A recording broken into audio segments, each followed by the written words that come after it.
What up? It's Jimmy from odds.com. This is a clip from the big NHL show. If you want to check out the entire show, hit the link on the bottom of the page. It's available exclusively on odds.com.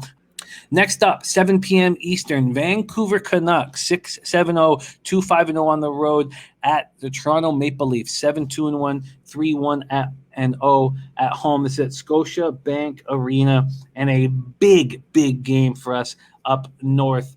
The Vancouver Canucks opened up at plus 150. They've quickly moved to plus 160.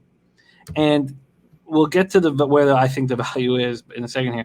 This total opened up at 6.5, juiced to the under. It quickly moved to the over. And I have been late to the party on the Toronto Maple Leafs over 6.5 for the last 2 years. And those of you who followed me and capped with me in NHL, I've never liked to go over 6.5.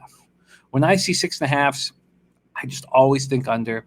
And so when the Leafs were hanging these 6.5s and everybody was hammering over, I stayed off. And it was a mistake. I watched my friends cash, and I was just late to the party. In saying that, I'm not going to be late here. I am going to take the over 6.5. And I'm also going to take the Vancouver Canucks team total.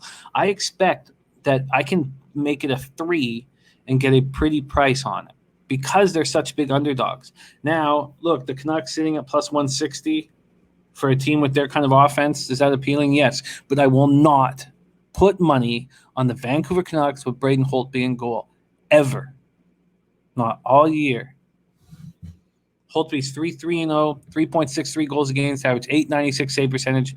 I hated that signing. So much. When I see Tyler Toffoli in Montreal Canadiens uniform and think that he's making, $300,000? I know he has more term, but he's making $300,000 more a year than what we're playing Braden Holtby. It makes me extremely angry. It just makes me want to throw my computer through the window. It's such a mistake. Ugh.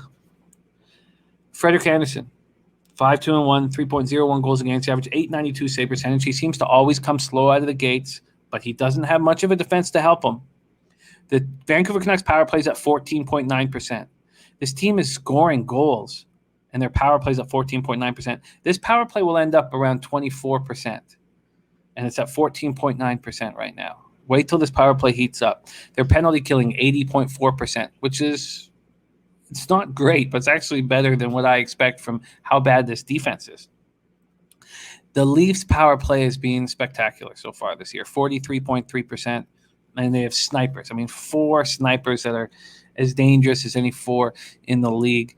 And starting with Mitch Marner, he's sitting there with 14 points. And you got Austin Matthews, Johnny Tavares, William Nylander.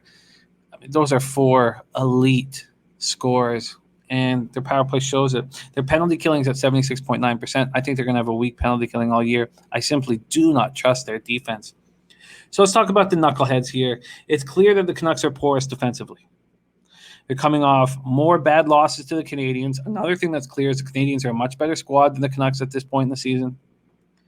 They were clearly the second-best team on the ice. They lost 6-2 on Monday and 5-3 on Tuesday, and this is going to be their third game in 4 nights, which means you can expect, if the Canucks get off to an early start, I'm not going to do this.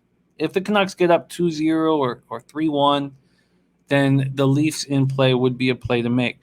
And the reason why I say I'm not going to do this is not because of the fact that they're the Canucks and they're my favorite team, my homegrown Nucks, but it's the fact that I do not trust this Leafs team, and I think their record is better than they are.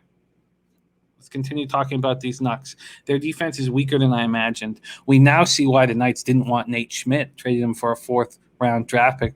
Nate Schmidt at one point was exceptional. And then he got busted for PEDs. He simply has not looked like the same player since. I rallied against the signing of Tyler Myers. I hammered against the signing. I have a bunch of friends that are big Winnipeg Jets fans, and they didn't want Tyler Myers. He was a third-line defenseman. When he went to us as a free agent, they said, good riddance. You're going to pay that third-line defenseman way too much. And he's our second-line defenseman right now because we got Edler on the third line. But he's bad. He's just bad. So while this defense is weak, they're allowing 3.94 goals per game. This offense is strong. They're scoring 3.69 goals per game. It'll keep them in games. And I'm not going to back them with Holt being goal ever. I expect Thatcher Demko to get hot at some point and start playing multiple games in a row, but right now they're going back and forth. The Leafs played well on their recent Alberta road trip. And I'm not sitting here fading this Toronto Maple Leafs team. I just don't trust them. And they're always going to be overbet, at least with Canadian sports books like Bet365. But they have a prolific offense. Their defense hasn't been abused yet, but it will. It will. Morgan Rielly is a -4 right now, their best defenseman. He's a -4 on a team that's 7-2-1. This team will cash you overs when they're playing like-minded teams, and the Canucks are certainly one of those. Now, against Calgary, their games didn't all go over. Their games against Edmonton, they didn't all go over because when you play this hockey team, if you have the right pieces, you try to shut them down and play defense. The Canucks don't have those pieces. They have to go out there and beat them. They have to go out there and score more goals than them. I'm doubling up here. I'm on the over 6.5. That's already been bet a -120.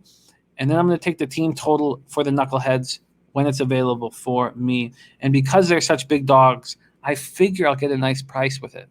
That's what I figure.